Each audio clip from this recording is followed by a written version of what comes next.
사람에게 흠이 있고 티가 있었다 해도, 설령 뽀뽀를 했다 해도, 같이 설령 누워 있었다 해도, 여러분은 저 용서해줄 줄 믿어요. 그러나 하나님 앞에는 떳떳해요. 성폭력이 상습적으로 이루어진 것으로 준강간 혐의 적용을 이를 은폐하기 위한 대책회의까지 열렸다고. 이재록 씨가 어젯밤에 구속됐습니다. 손이 벌벌 떨리더라고요. 절대 그럴 리가 없어. 저럴 뿐이 아니라 신이기 때문에 너무 거룩하고 깨끗한 분이라고 생각을 해서 충격이었죠. 안 믿으려고 했어요. 왜냐면 설교 중에서는 남녀 단둘이 차도 타지 말라고 하거든요. 항상 도덕적인 모습을 되게 완벽하게 비춰왔어요. 절대 그런 건 상상도 할 수 없죠. 처음에는 믿어지지 않았어요. 세상의 연애나 이성 관계를 불법적으로 금지하는 그런 목회자라고 생각했지, 거짓을 말하면서 다른 일들을 하고 있는 사람이라고 생각하지 못했어요. 여자만 보고도 음욕을 품고, 그럼 내 마음에 항상 죄악이 담겨 있잖아요. 간음이. 이런 사람은 언제 어떻게 될지 항상 불안해요. 항상 불안해. 그 친구들은 조금 더 교회에서 주도적이었고, 그런데 이상한 것은 2000년대 중반부터 그 친구들이 하나둘씩 교회에서 보이지 않는 거죠.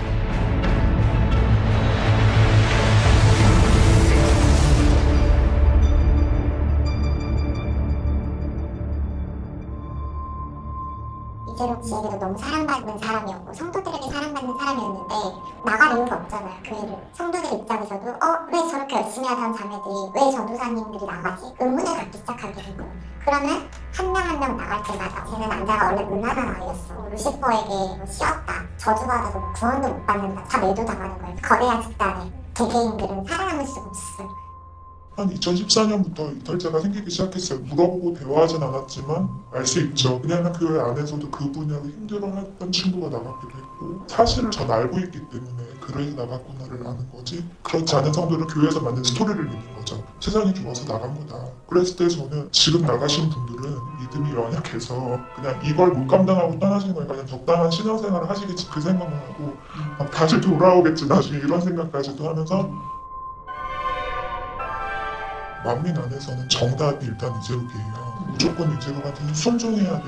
이게 항상 머릿속에 있었고, 내가 사람들한테 챙길 당해도 순종해야지 했는데, 그게 바로 오버스라는 거였던 거예요. 세상 법보다 하늘의 법이 더 먼저인데, 이재록은 신이기 때문에 그의 여인들이 여러 명일 수 있겠다.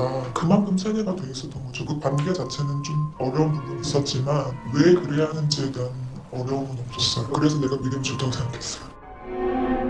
만민중앙교회 사건의 경우에는 피해자들이 아주 어린 시절부터 다녔던 교회의 담임 목사란 말이에요. 이 사람은 하나님과 같은 존재, 신적인 존재라고 어릴 때부터 세뇌당하고 교육받고 이렇게 하고 자라났던 사람들이 성년기 상태에서 발생한 성범죄잖아요. 피해자는 거기서 벗어나기 어렵다는 거예요. 애초의 구조가. 그루밍은 그래요. 다른 말로 하면 길들이기, 그거는 부모나 종교단체나 이런 데서 친밀한 관계에서 피해자가 그 관계를 피해로 생각하지 못하도록 권력이나 친밀함 이런 걸 가지고 피해자를 위하는 것처럼 하기 때문에 피해자들은 그게 피해라고 인식하기까지가 굉장히 오랜 시간이 걸리기도 해요.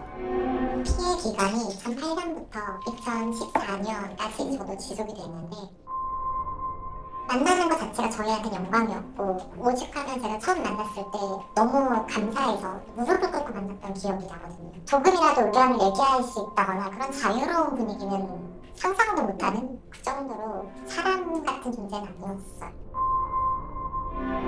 아름다우신 이의 이름을 찬양드립니다. 그 마음의 깊이가 한이 없으시고 끝이 없는 사랑의 공간을 펼치시는 분, 새 예루살렘 목자의 성의 주인이신 아름다운 그분을 모십니다. 주님은 굉장히 이국적이게 생기셨고, 또 아버지는 다니엘처럼 눈매하고 인매가 너무 거의 똑같으시고요. 그 얼굴 모습이 다니엘자님과 너무 닮으셨어요. 밤에 잠을 못 잘 것 같아요. 어렸을 때부터 이재록은 신으로 믿었고, 악수 한번 하려고 몇 시간씩 줄도 서고, 죽을 병인데 치료를 받았다, 이재록 씨의 기도로. 이런 간증을 너무 자주 접하면서 자연스럽게 이 사람은 신이구나, 사람이 아니구나 라는 그런 인식 안에서 체험 신앙으로 시작을 하게 된 거예요. 신앙생활 자체를. 성경적인 지식도 없고 그들이 알려주는 게 다 이제 기준이 되어버리는 거죠. 그냥 신이에요. 아직 때가 안 됐기 때문에 말을 못하는 건데 어떤 분인지 알지? 일반 선지자보다 더 높으신 분이라. 작년 12월 25일 날 아예 대놓고 선포를 했어요. 본인이 또 다른 주라고. 주님께서 이렇게 말씀하십니다. 하늘에 계신 아버지가 너무 뵙고 싶어요. 또 나를 열심히 응원해주고 계신 또 한 분, 주가 너무 보고 싶어요. 한 분 주보라 나온 거야? 네, 성령님, 성령님도 뵙고 싶다. 네. 저를 지칭하는 거예요, 그 말은. 저를 뵙고 싶다.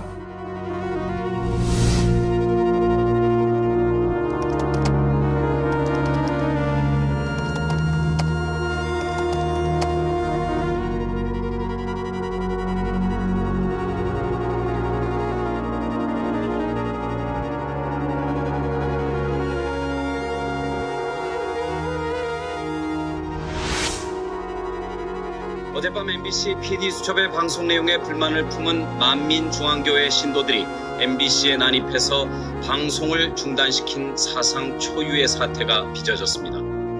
그리스도 사건 때 아주 많은 사람들이 나갔어요. 그때가 저희가 몰랐을 때 시점인데 그때 더 엄청난 신경파를 시작하죠. 그 이후부터 성령이라는 얘기를 언뜻 하게 되는 성도들이 그걸 인지하게 되고 그걸 본 것만으로도 죄다. 이제로도 성령인데 하나님인데 하나님이 하신 일을 함부로 판단해서도 안 되고 그렇게 되면 죽어질 수 있다. 라는 식으로.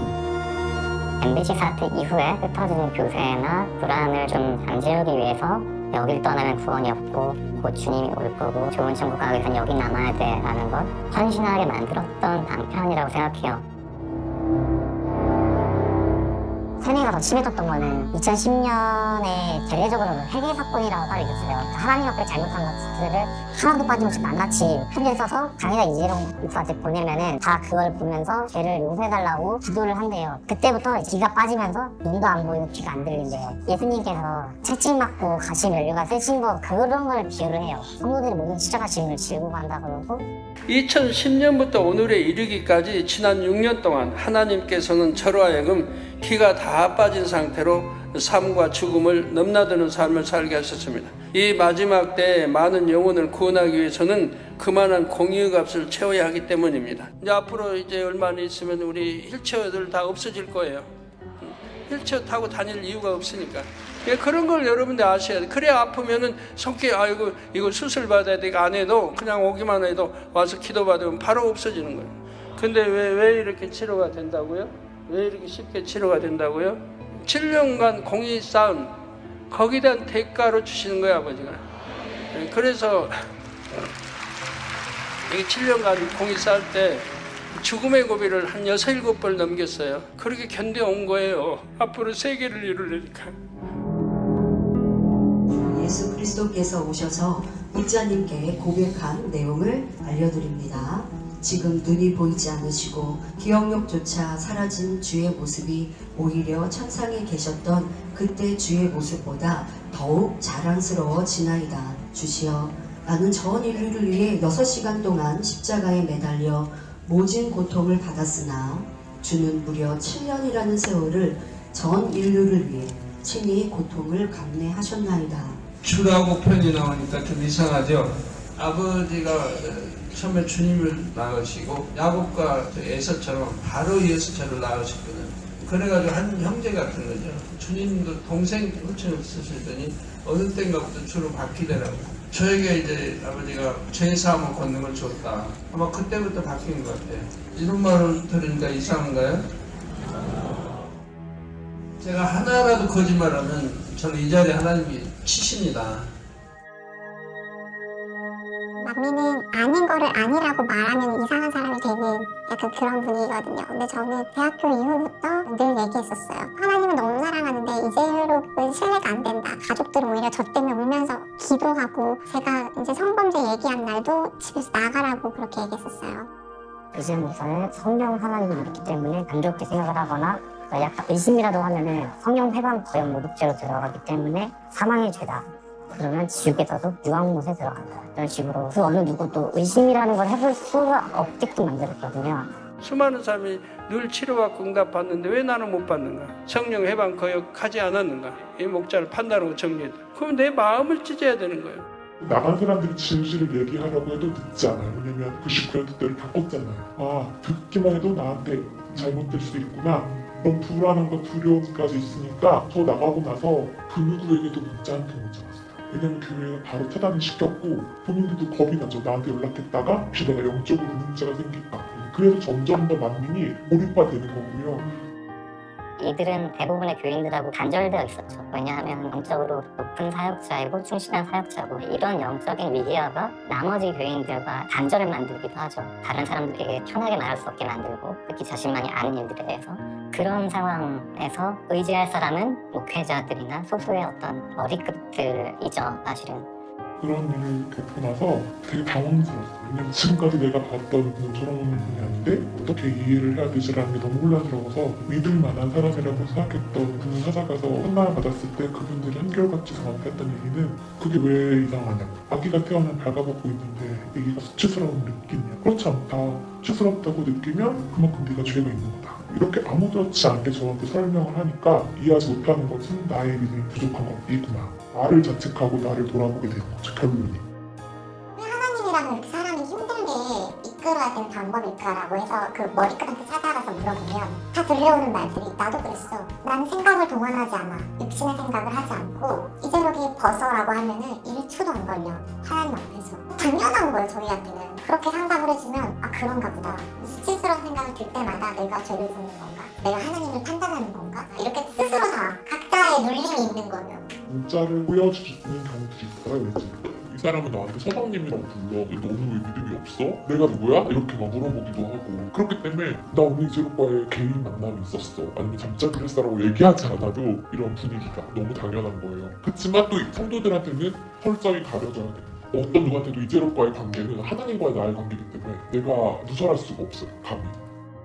하느님의 말씀이기 때문에 함부로 다른 사람들하고 같이 나누거나 할 수 있는 게 아니라고 계속 길들이기를 하는 거죠. 그러면 그 사람은 정말 자기가 선택받은 사람이다 라고 생각하고 그만큼 신적인 존재의 힘이 대단하기 때문에 가해자로 이 사람을 지목한다고 하는 것에 대한 두려움, 공동체나 아니면 가까운 지인에게 피해 경험을 말했을 때 충분히 지지받지 못하거나 아니면 오히려 비난을 받는 이런 것들을 봤을 때는 일반적으로 교회 내에서 벌어지는 성폭력 문제하고 비슷한 전형성을 가지고 있었다라고 보였고요. 가해자님을 배신하고 떠난 죄인들, 가는이라던가 이런 식의 얘기가 가장 많았던 것 같아요. 저번 직원의 실명 노출뿐 아니라 몇몇 목회자들의 음해와 2차 가해들이 상당히 많았고요. 나가는 어떤 교사분들 카드 내역에 술 모텔 가고 무슨 약 먹고 이런 것들이 막 남자하니까 폄하하려고 그런 건 아니지만 여러분들은 알고 있으라는 거죠. 이번에 병원을 갔잖아요. 근데 그게 폐병도 폐병이지만 성병에 걸려서 간 거예요. 또 성병 걸리고 같은 경우도 성병 걸리고. 현재 교회 상황에서도 오직 선과 사랑만 전하고 있는 이 재단을 공격하고 거짓말을 전하고 악의를 가지고 명예를 훼손하는 말과 행위에 대해 대처하고자 합니다. 자신이 성폭행을 당했다고 거짓 증언한 이들은 결혼을 하지 않고 주님을 위해 헌신하겠다고 서원했던 적이 있습니다. 그러나 이 서원을 지키지 못하고 범죄하게 되자 교회를 떠나게 되었습니다. 서원을 지키라고 강조하며 가르치는 이재록 목사에게 악한 감정을 가지고 거짓으로 성폭행 의혹을 꾸며 본 교회를 음해하고 있는 것입니다. 교회 나간 A씨가 교회에다가 몇 억을 요구했다. 근데 그건 사실이 아니고 만민에서 다 거짓말 퍼뜨리는 게 있었고요. 또 폐병 걸린 피해자들이 알고 있는데 나가니까는 학창시절 때 남자랑 단잡하게 놀아서 걸린 병 가지고 당회장 이준 목사한테 뒤집어 씌우는 거다. 그런 음해를 많이 하더라고요. 만민 성도들은 병원을 가지 않고 병에 걸리면 다 내 믿음의 문제라고 생각하고 기도를 받고 치료를 받는 걸 당연하게 생각을 해요. 사람이 살다 보면 아플 수도 있고 병이 날 수도 있잖아요. 결핵 환자들이 나온다고 하면 죽을 수 있잖아요. 약안 먹고 그걸 버티니까 다 전염되고 면역력이 약한 사람들은 많이 죽었거든요. 그동안. 근데 그 모든 죽음을 다 죄랑 엮어가는 거예요. 질병은 죄의 저주의 결과로 임하는 것입니다. 죄의 답만 없으면 아프지 않아요. 여러분 죄 없이 말씀대로 사는 사람들 아프던가요? 누가? 근데 치료받지 못하는 분들은 왜 못 받나요? 다 죄의 담 때문에인 것입니다. 약을 안 먹고 있었거든요. 그랬는데 이 친구 약을 저보고 먹으라고 하니까 너무 당황스러운 거예요, 이 말이. 왜냐면 하나님이 치료해 주셔야 되는데 그게 고마운 게 아니라 왜 저래? 이 정도인 거예요, 만민 사상이. 저는 폐결핵을 앓고 있었어요. 이제로는 제가 정말 성령이라고 믿어요. 그러니까 전염된다고 생각을 안 해요. 그러니까 폐결핵은 저를 불러서 그렇게 하죠. 나는 누군데 문제가 되지 않는다. 정욕이 있어서 뭐 하고 싶어서 이렇게 하는 게 아니라 정말 더 하나 되기 위해서 이렇게 하는 거다라고 설명을 했고, 제 친구가 결핵이 왔을 때 죽었어요. 그 친구도 지금도 너무 그 마음 아픈데 너무 살고 싶어요. 지금 이렇게 약 먹으라고 말을 해줬어요. 좀 믿었기 때문에 그 말 한마디를 해주지 못했던 거 살 수 있어. 근데 너무 미안한 거는 그때 저도 믿을 때여서 회개하라고 그때 그랬던 거지. 이 세상에서 잘 되는 것보다 좋은 천국 가서 영원히 잘 사는 게 더 값지다라고 세뇌를 해왔었기 때문에 죽을 걸 알면서도 치료하지 않는 분들, 그래서 결국에 죽어가신 분들이 대부분 그런 소망 가운데 간 거예요. 그러니까 그때는 권능이 틀렸다는 생각 전혀 안 했고, 목자님의 권능이 내가 죽어버리면 진짜 성도님들이 못 믿어버릴까봐 그러니까 나라도 지켜드려야지 하고 비밀로 약을 먹은 거예요. 제가 약을 먹고 나았죠. 그리고는 이제 체력을 찾았으니까 저는 더 열심히 한 거예요. 그러다가 4월 정도가 되니까 결핵이 또 재발한 거죠. 그러다가 뉴스 터졌고, 뉴스를 보니까 이제 정신이 조금 차려지고, 교회에서 하는 행동이 그냥 완전 이거 덕자예요. 덕자. 무조건 없는 일로 하자. 그 모습을 적나라하게 제가 봤어요. 구소인들은 굉장히 나쁜 사람으로 몰아가고, 강의자님은 그런 일 없었다, 전혀 그런 일 없었다, 말도 안 되는 얘기다라고 하겠대요. 아, 이 모든 게 다 사기였고 거짓이었구나라는 이거를 이제 깨닫고 뛰쳐나왔죠, 교회를. 정말 용기 낸 거예요. 정말 큰 용기 낸 거예요. 왜냐면 거기서 나온다는 거는 모든 삶을 다 저버린다는 거나 마찬가지거든요. 만민은 저희에게 삶의 전부였거든요. 제가 나올 당시의 마음은 죽는 게 지금보다 낫겠다라는 각오를 하고 나온 거였거든요. 가치관부터 이 사회에 적응하는 것 자체가 너무 큰 일이었거든요. 그래서 실제로 젊은 세대 중에 교회를 벗어나고 싶어서 다른 데서 일자리도 찾아보고, 그다음에 친구들도 만나보고 적응하려고 열심히 노력을 했는데 안 되는 거예요. 어려운 거예요. 그래서 다시 돌아간 친구들도 많이 봤거든요. 그 정도로 만민은 작은 사회예요. 내가 함께 자라온 사람들, 동역자들, 줄고 섰던 사람들이 다 거기 있잖아요.